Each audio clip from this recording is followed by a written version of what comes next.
What is up, everybody? Brett here. I'm back with my YouTube channel, Good Talk Gaming, looking at some more Battle Brothers update info. And guys, I realized all too late that I missed a very cool, I don't know what to call it, like bit chunk of information, Tools of Death. Yeah, I totally missed it last week. So what had happened was, brief explanation, I guess, is owed. Yeah, check out all the cool weapons. Can't believe I missed it. The week before's update was the release date, and I just totally thought that would be the end of all the information they were going to give us. They gave us the release date, they gave us the price. I thought that was it. They weren't going to give us any more info.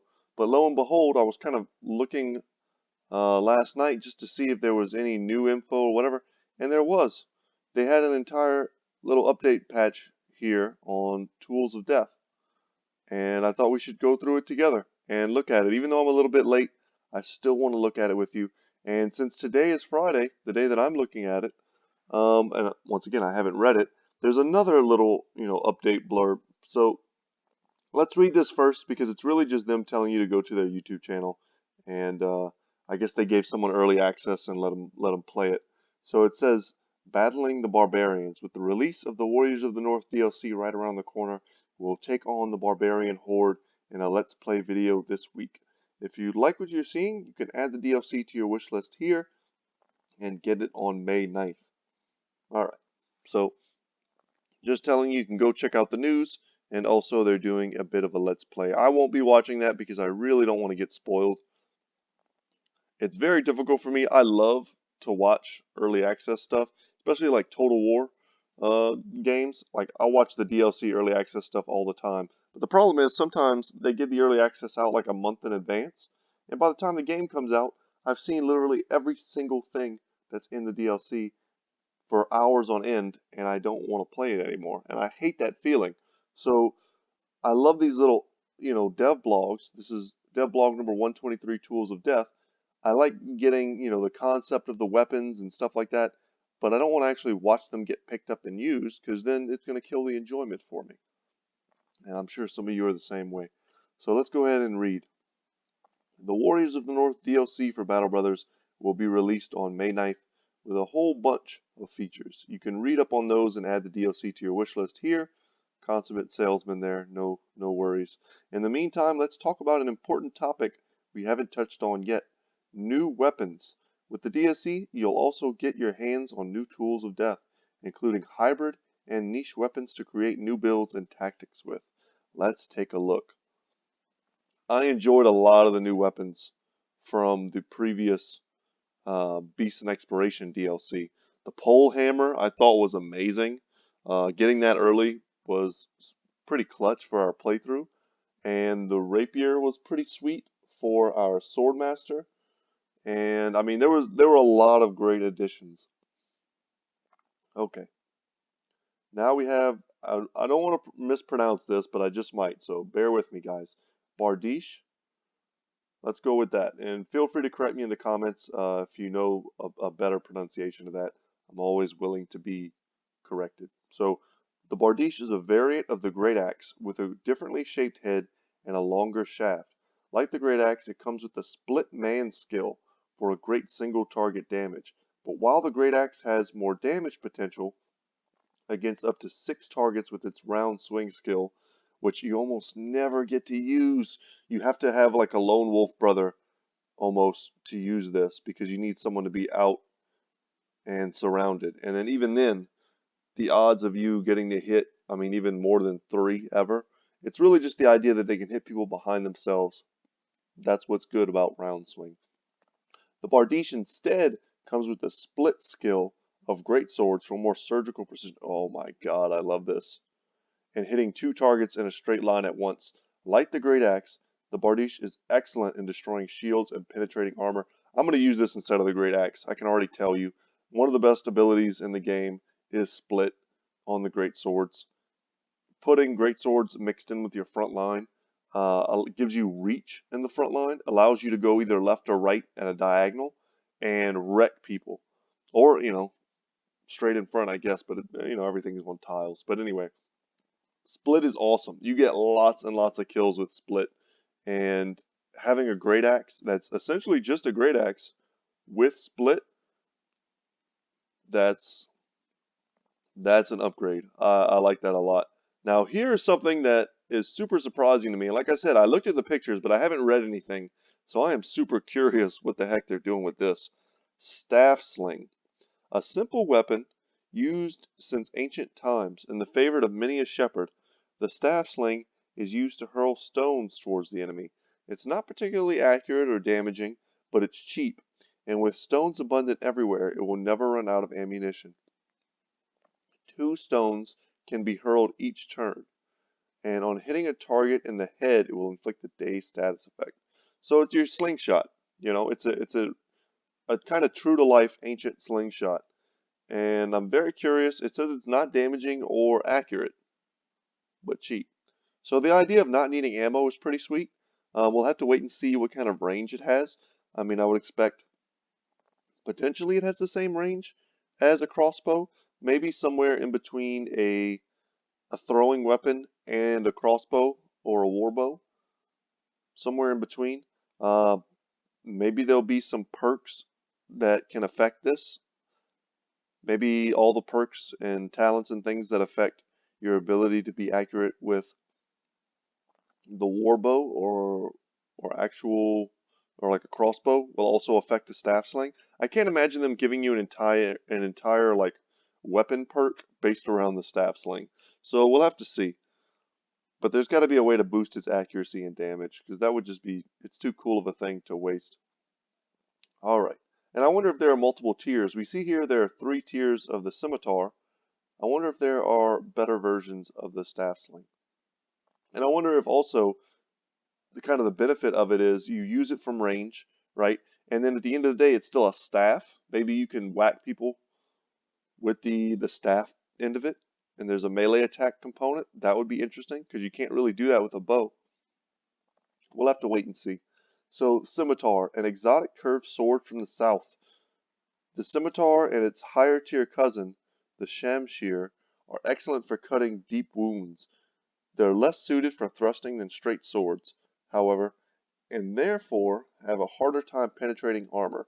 Like other swords, they come with the slash skill, but unlike those, they don't have the riposte skill as a second.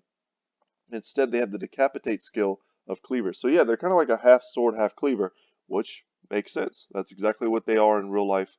The pointy end is kind of the harder end to use against heavy armor, and they're just completely made for slashing. Yeah, I like them. I mean, going for the decapitate. If you have a headhunter or something like that on one of your brothers, the chance to hit head increases and decapitate becomes a much more viable skill. I love the fact that they're including like these little tidbits here, curved sword from the south. One of my suggestions a long time ago was that they include, just as they're making the barbarians of the north, I hope their next plan is to go to the south and be like, okay, now we're with like the desert raiders of the south, and then to have a whole themed DLC around that. I think the potential here is basically limitless when you start thinking about it that way. But very cool design. I love their inclusion. Next are the heavy javelins and heavy throwing axes. For users of throwing weapons that long for an extra bit of oomph, the DLC adds the heavy javelin and heavy throwing axe.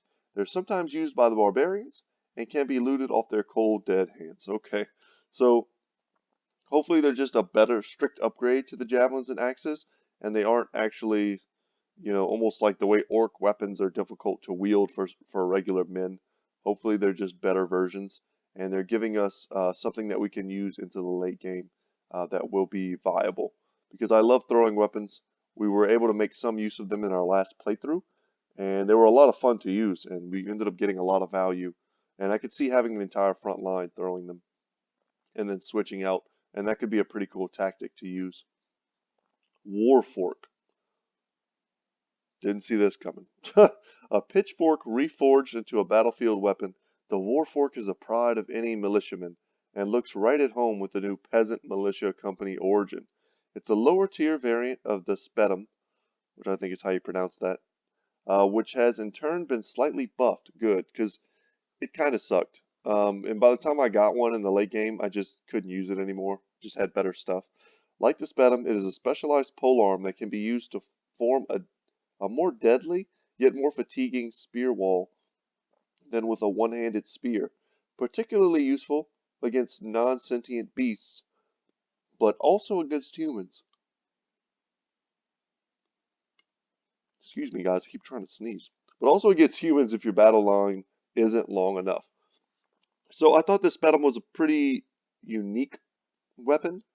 So basically, think spear and polearm. It had the reach of a polearm, but with the spear wall ability of a spear.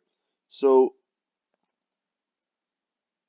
it's a hard thing to use. I mean, I could see it being useful in builds where you have it on kind of the end brothers, the end capping brothers of your back line, and you can use them to spear wall on your flanks, and having that extra range, it should be easy for them to either hit over your frontline brothers or to keep people from flanking you and going around because they have to go basically an extra turn's worth of movement to get around that spear wall.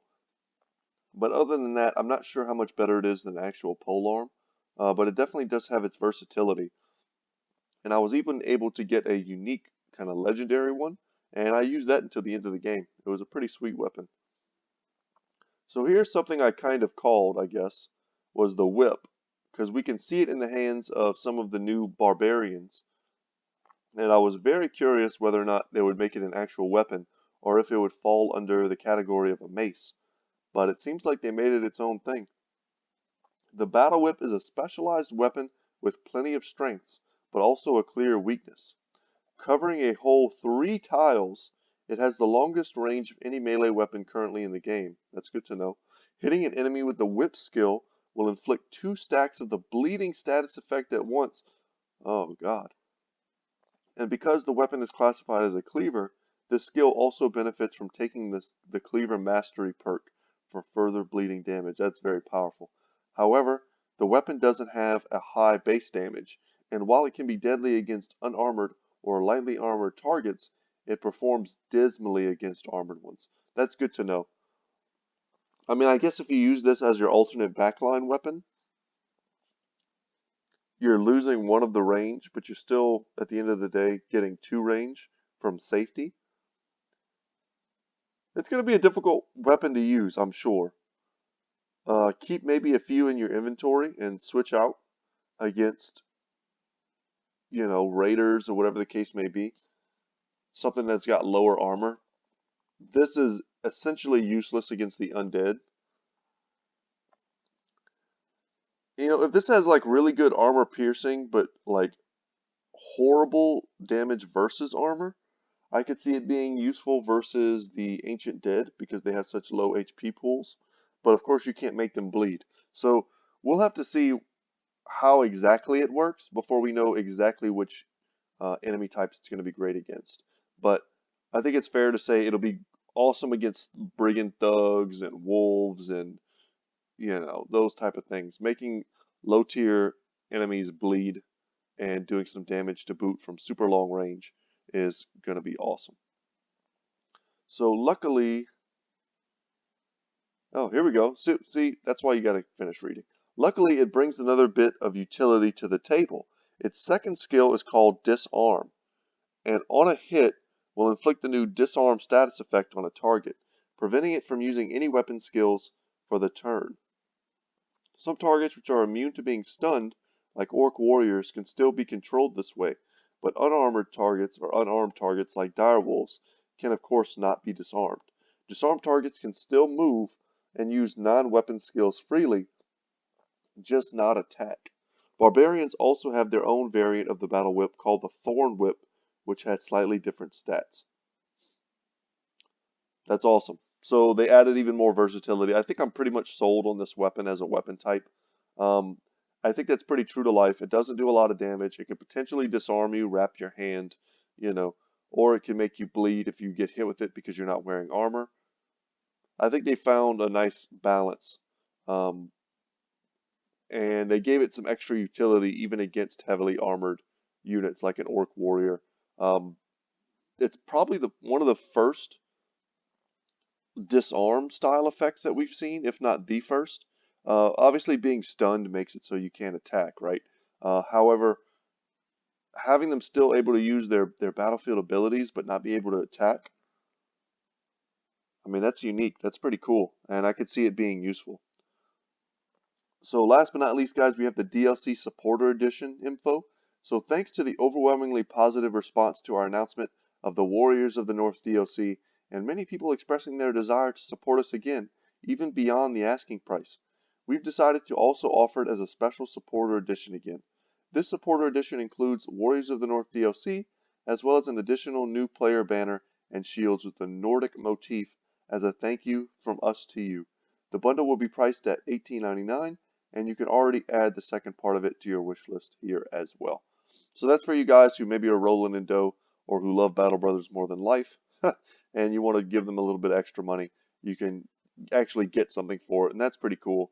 And there have been these kind of supporter edition bundles since the beginning with Battle Brothers, and I know a lot of people have no problems paying a little bit of extra money to support their company and to help them keep making DLC and to show them that if they do make DLC, that we will be there to buy it and continue to support them. So Tools of Death, what a great update for us. And, you know, since today is Friday, no real news to speak of, but I mean, the 9th is almost upon us. As I'm sitting here right now, it's May 3rd, so 6 more days, and I'll be able to crush some Barbarian Skulls, and we'll get a little bit of a Let's Play going, and I'll get some gameplay out to you guys. But anyway, y'all, that's going to be it for me today. Sorry I was so late on this update. Hopefully you still enjoyed it and my thoughts on it. And, yeah, so catch me in my Let's Play. It'll be all over my channel, I'm sure, whenever May 9th comes around. But that's it for me. Thank you so much for watching, guys, and I will see you in the next one. Take care.